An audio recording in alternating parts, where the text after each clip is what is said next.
नमस्कार, मैं हूं भूपेन साहू। आप देख रहे हैं प्रखर टीवी। प्रखर टीवी धमतरी एवं जिले की सभी खबरों को आप तक पहुंचाता है। तो इस वक्त की क्या खास खबर है, आइए जानते हैं। प्रतिवर्षानुसार इस वर्ष भी स्वर्गधाम सेवा समिति द्वारा अनजान पितरों को भी अपने पूर्वजों की तरह पिंडदान व तर्पण कार्यक्रम रखा गया। सर्व पितृ मोक्ष अमावस्या पर रविवार को रुद्रेश्वर महादेव घाट में स्वर्गधाम सेवा समिति ने 690 अनजान मृतकों का विधि विधान से तर्पण किया। स्वर्गधाम सेवा समिति 2004 से अज्ञात लाशों को सदगति देने का बीड़ा उठाया है। यह सिलसिला लगातार जारी है। समिति द्वारा सड़े गले लाशों को भी विधिवत अंतिम संस्कार किया जाता है। यही नहीं, पितृपक्ष पर हर साल मृतात्माओं की शांति व मोक्ष के लिए सामूहिक पिंडदान का कार्यक्रम होता है। 21 सितंबर को चित्रोत्पला गंगा नदी के किनारे सुबह से ही कार्यक्रम रखा गया था। पहले पिंडदान तर्पण का कार्यक्रम रखा गया। तत्पश्चात लेप्रोस्कोपिक सर्जन डॉक्टर रोशन उपाध्याय का पितृ तर्पण पर विशेष व्याख्यान हुआ। इसके बाद शांति भोज का आयोजन किया गया। बताया गया कि कोरोना काल तक भिलाई के शांति घाट से 44 अस्थि उनके परिजन को लेकर नहीं गए थे। राज्यपाल की विशेष अनुमति के बाद स्वर्गधाम समिति ने सभी 44 अस्थियों का विसर्जन किया। इनका भी विधिवत तर्पण किया जाता है। इस दौरान सेवाभावी लोग जो निस्वार्थ भाव से उक्त पितृदूतों की सेवा करते हैं, ऐसे लोगों की सम्मान कार्यक्रम भी रखा गया था। मासोत्तमे मासे आश्विन मासे शुभे कृष्ण पक्षे सर्व पितृ मोक्ष अमावस्यायां तिथौ अज्ञात पितृ निमित्तार्थं सर्वेभ्यो देवेभ्यो एतत् पिंडदान तर्पण कार्य समीक्षार्थं गंगा तीरे च एतत् भगवान से प्रार्थना करिए जितने भी लोग गए हैं उनको सद्गति प्राप्त हो, भगवान के चरणों में स्थान मिले। दातुं तुभ्यं संप्रदे नमः। नमः पार्वती। आगे बढ़िए आगे। हाँ भाई लगा हुआ है, थोड़ा आराम।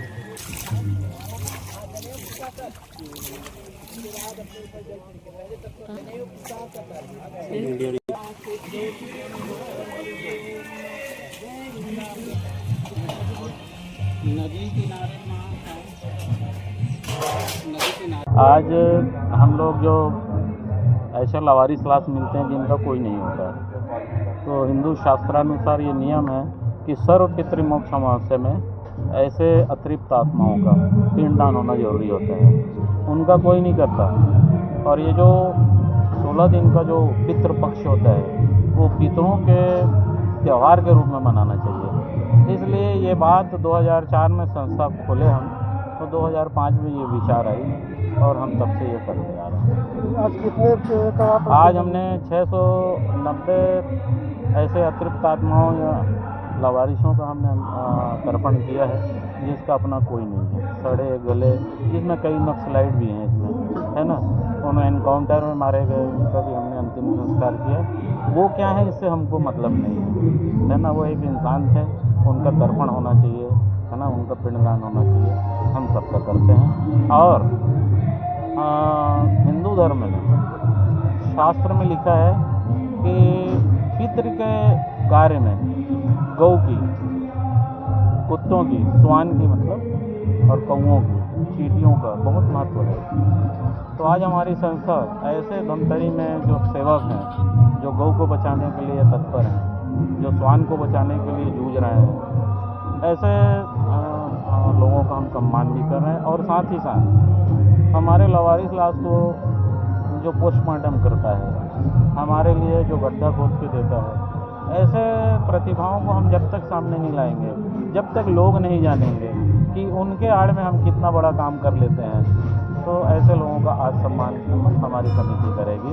और साथ में एक ऐसा इंसान जो आज तक 5 से 6 हज़ार सांप को बचा के जंगल में छोड़ा, सूर्यकांत साहू, उनका भी आज हम सम्मान कर रहे हैं। और हमारी मंशा ये है कि इस 16 दिन में जितने अच्छे काम करने वाले हैं उनका सम्मान होना चाहिए।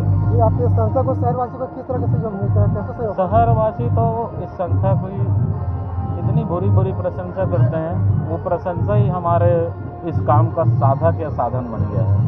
और शहर वालों से थे, शहर वाले हैं, मीडिया वाले हैं, पुलिस है, जिला प्रशासन है, जिला अस्पताल प्रशासन है, उनका तुलनीय सहयोग तो हम इस जन्म में नहीं भूल सकते।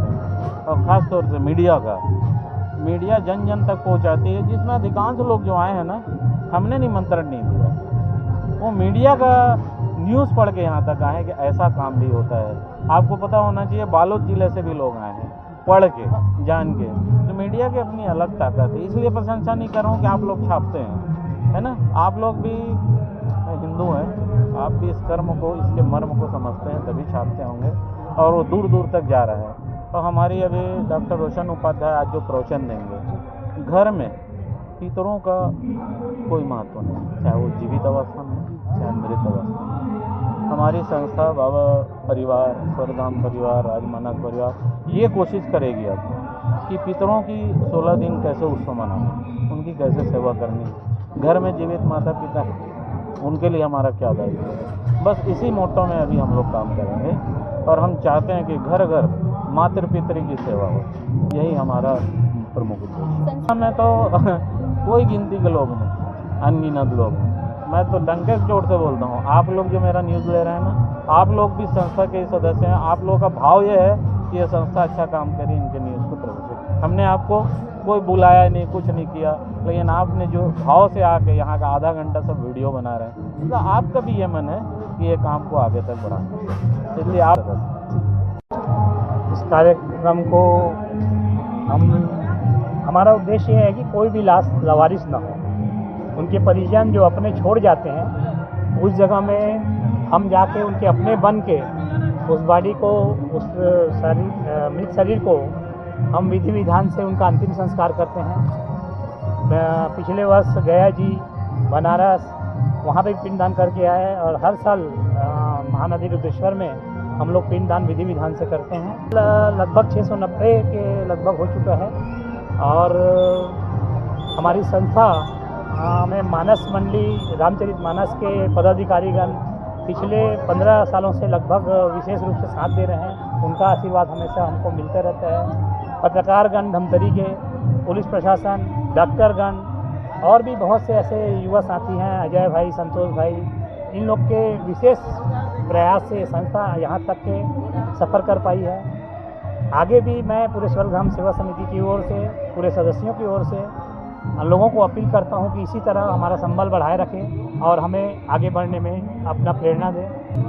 सरकारी अस्पताल 2004 में स्ट्रेचर में एक महिला पड़ी थी, उसमें मक्खी भिनभिना रही थी। हमारे अशोक कुमार जी, जो वैसे मेरे जिया जी भी लगते हैं, उन्होंने उनको देखा तो एक हमारे मन में एक बात आई कि क्यों ऐसे कोई लाश मृत होने के बाद ऐसे पड़े रहे, उसके लिए हम कुछ करें। तो हमने शहर के गणमान्य नागरिकों से काफ़ी कोशिश किया कि इस संस्था के लिए अपना योगदान दें और अध्यक्ष पद संभालें।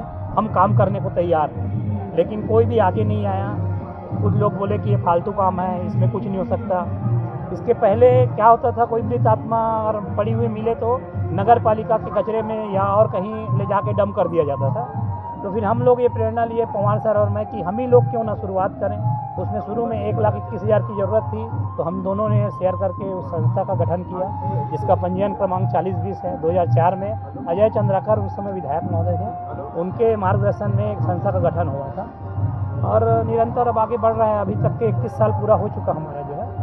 और मैं पंडित राम अवतार तिवारी आचार्य। जैसे जिनका है तो खुद करते हैं, पुत्र है, पौत्रादि है। जिनका कोई नहीं है, भाई कहीं पे भी मिलता है लाश, उनको करते उनकी सदगति होती है, मोक्ष की प्राप्ति के लिए किया जाता है। 190 मिलेगा जो कैसों भी मौत हुई है, जैसे सर्प के डसने से, बिच्छू के काटने से, या फिर अपने से जल में डूब जाते हैं, तो उनको आज के दिन जो पिंडदान होता है और तर्पण किया जाता है, तो भगवान के चरणों में स्थान मिलता है। क्या है, माँ गंगा साक्षात रहती हैं, वो अपने गोद में ले लेती हैं, उनको मोक्ष मिलता है। इसलिए राजा सगर, राजा भगीरथ माँ गंगा को बैकुंठ से बुलाए हैं पूर्वजों को उद्धार के लिए। इसलिए गंगा तीर में विशेष महत्व होता है। उनके लिए तो बोलना जितने बोले कम है, वाणी जो है पूर्ण नहीं है। वो तो अच्छा इतना बढ़िया काम कर रहे हैं कि भाई सबको मोक्ष लाते हैं। आदमी तो अपने परिवार के लिए नहीं कर पाता, लेकिन ये दूसरों के लिए कर रहे हैं, इसमें बहुत बड़ी बात है। और उनके लिए बोलना जितना बोले कमी है।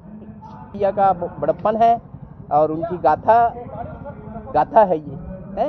इतना सुंदर बीड़ा उठाए हैं और मेरा भी उसमें सहयोग बहुत दिनों से लगा हुआ है, जब से शुरू हुआ, जब से मेरा सहयोग है उसमें। तो ये थी अब तक की खबरें। अन्य खबरों के लिए प्रखर टीवी के संग बने रहिए। बहुत जल्द मिलते हैं।